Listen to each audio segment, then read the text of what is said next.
Good morning students. So today we start question number 4 of exercise 12.1।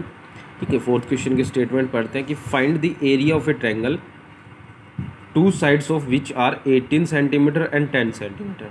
Triangle का area निकालना है जिसमें हमारे पास दो साइड है गिवन है। ठीक है, तो दो साइड है 18 centimetre and 10 centimetre and the perimeter is 42 centimetre. ठीक है, देखिए हमारे पास दो साइड है गिवन है। ठीक है, समझते इस चीज़ को कि दो साइड गिवन है और एक हमारे पास पेरीमीटर गिवन है। तो यहाँ से हम लिख लेते हैं। ठीक है, फोर्थ क्वेश्चन का सॉल्यूशन। ठीक है, पेरीमीटर गिवन है हमारे पास 42 सेंटीमीटर। ठीक है, दो साइड्स गिवन है। ठीक है, two sides of the triangle are 18 centimetre and 10 centimetre. ठीक है, अब पेरीमीटर होता क्या है हमारे पास, अगर हम बात करें पेरीमीटर के फॉर्मूले की। ठीक है, तो फॉर्मूला होता है हमारा सम ऑफ ऑल साइड्स। ठीक है, तो पेरीमीटर कितना दे रखा है 42।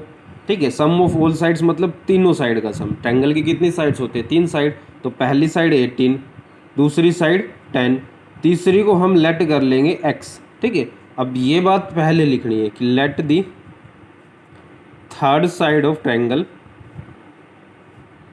कितनी x। ठीक है, अब यहाँ से x की वैल्यू निकाल लेते हैं। 42 इक्वल हो जाएगा 28 प्लस x के। इस x को इधर रखते 28 को इधर लेके आएंगे तो ये 42 माइनस 28 बनेगा। तो x की वैल्यू क्या आ जाएगी यहाँ से 14। ठीक है, तो ये आ गई हमारी तीसरी साइड। अब यहाँ से इसका एरिया निकालना है। तो एरिया का फॉर्मूला क्या होगा, root s into S minus A, S minus B, S minus C. ठीक है, और s क्या होता है सेमी पेरीमीटर, और हमारे पास गिवन क्या है पेरीमीटर। तो यहाँ पे मैं निकाल देता हूँ सेमी पेरीमीटर। ठीक है, सेमी पेरीमीटर क्या होगा, पेरीमीटर डिवाइड बाई 2, 21। ठीक है, s की वैल्यू आ गई, ए बी, ये a की वैल्यू, ये b की वैल्यू और ये c की वैल्यू। सारी वैल्यू यहाँ पे सब्स्टिट्यूट करेंगे और जैसे हम स्क्वायर रूट के अंदर से वैल्यू के पेयर बना के और निकाल रहे हैं वैसे निकाल लेंगे। ठीक है, तो आगे कर लोगे ना, अगर आगे किसी से नहीं होता है तो वो मेरे को बता देना। ठीक है, अगला देखिए, अगला दे रखा है कि sides of a triangle are in the ratio 12:17:25 and its perimeter is 540 centimetre, find its area.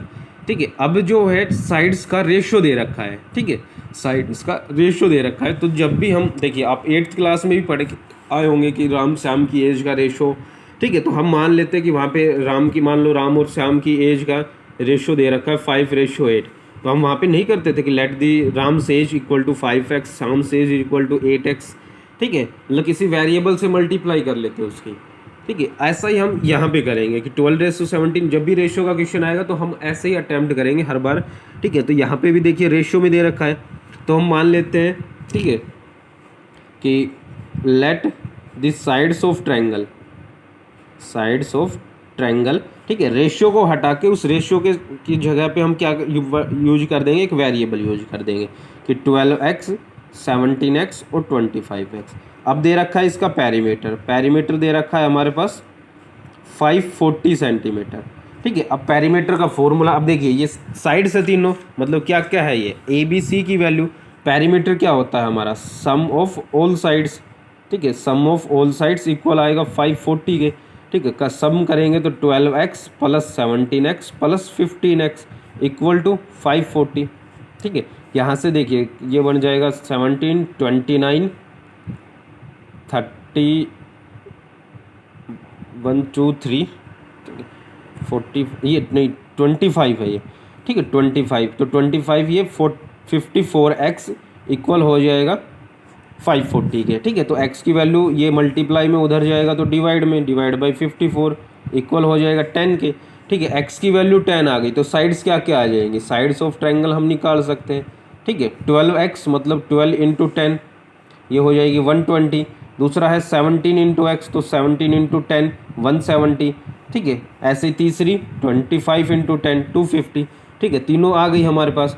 अब हमें जब एरिया निकालना होता है हीरोज फार्मूला से, तो हमें क्या क्या ज़रूरत पड़ती है, पेरीमीटर की ज़रूरत नहीं पड़ती, हमें किसकी ज़रूरत पड़ती है, सेमी पेरीमीटर की। तो यहाँ से सेमी पेरीमीटर निकाल लेते हैं। सेमी पेरीमीटर क्या होगा 540 डिवाइड बाई 2, ये हो जाएगा 270।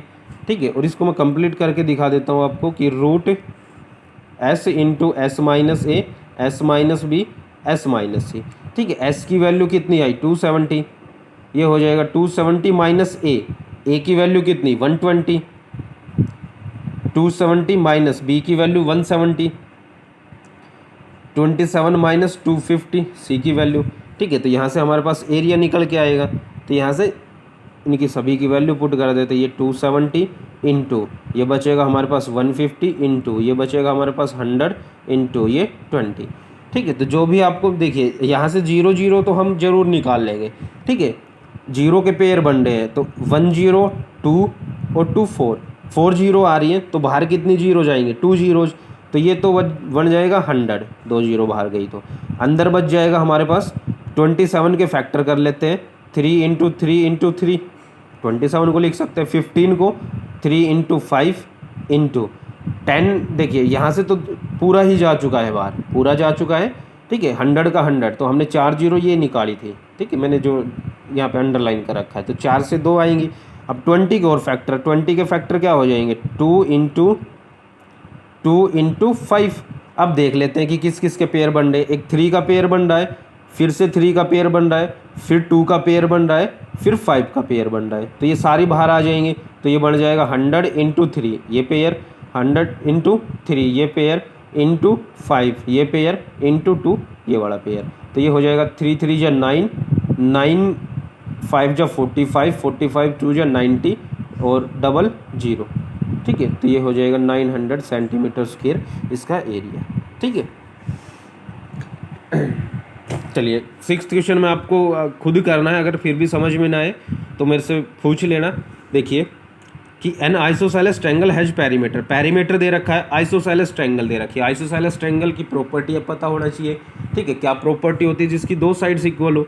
ठीक है, और इसमें दे रखा है and each of the equal side is 12 centimetre. ठीक है, और जो इक्वल साइड्स है वो 12 सेंटीमीटर है। तो 2 साइड इक्वल होंगी, तो पहली साइड 12 और दूसरी भी कितनी होगी 12, क्योंकि इसने इक्वल साइड्स दे रखी है, तो पहली 12 दूसरी 12, पेरीमीटर ये दे ही रखा है। तो देखिए बिल्कुल as it is 4th question नहीं बन जाएगा। 2 साइड दे रखी है, पेरीमीटर दे रखा है, 2 साइड दे रखी है, क्योंकि अब आइसोसेलेस की प्रॉपर्टी से हमने दूसरी साइड भी निकाल ली कि दोनों इक्वल साइड होंगी। ठीक है, और तीसरी साइड यहाँ से पेरीमीटर का यूज करके फॉर्मूले का, और फिर हमें एरिया निकालना। बिल्कुल as it is 4th question बन जाएगा। तो ये आपको खुद करना है। ठीक है।